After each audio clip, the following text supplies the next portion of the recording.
You're watching Market Makers. Investors, pension groups, and unions have petitioned the Securities and Exchange Commission to make a rule requiring companies to disclose political spending. It's controversial. The companies don't like it, and neither does the GOP. We have one of those opponents here with us today, Republican Congressman Kevin Yoder. Congressman, welcome.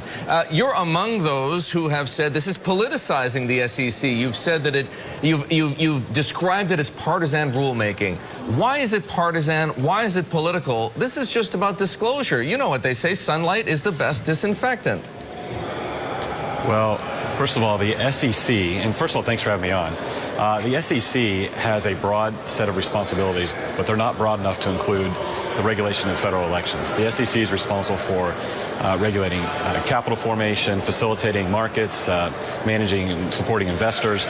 Its role does not include monitoring and managing elections. Yeah, but this is important information for shareholders. If they're investing in a company and they're owners of a company, shouldn't they know what that company is investing in, even if it is political? Well, first of all, there's a process by which we do these things. The SEC is responsible for putting forward Dodd-Frank rules, the Jobs Act rules, deadlines they've missed, and we're dealing with the sequester. And yet somehow the SEC's determined, or they haven't determined, some groups are pushing the SEC to determine that they want to take on an area that's not been asked of them by Congress, that's only being asked of them by groups on the left to target publicly traded organizations, companies. And we believe that it's an attempt to make a political end round, which is what it's already a process that Congress is involved in, and that the FEC is involved in. So we just think the SEC has so many things on their plate. Why we're going in this direction, Congressman, whether it's political. the SEC or whether it's the Federal Elections Commission or some other organization, do you believe shareholders have the right to know this information? Look, I believe that debate needs to be had before Congress. I believe that there's a process to put that forward.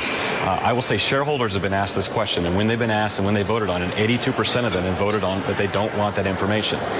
This is an attempt to not be consistent, not put labor unions through this, not put liberal groups through this, but to say, let's target publicly traded organizations and try to create a chilling effect on their speech. And so we believe this end around Congress is merely an attempt to get against something that Congress does not support. I'm sorry I'm interrupting you because I know you have to get to a vote on the FAA, but I would like to know, why do you believe it would be a chilling effect? If companies are confident in donating the money that they do to Republicans or Democrats for that matter, why should disclosing it create a chilling effect? We don't have a problem with disclosure. We have a problem with an effort to only have certain entities disclose information and protect others. You know, fair is fair. If we have a system where everybody should disclose we want to shed sunlight. Hang on a second. Is that what you believe? Everybody should disclose it?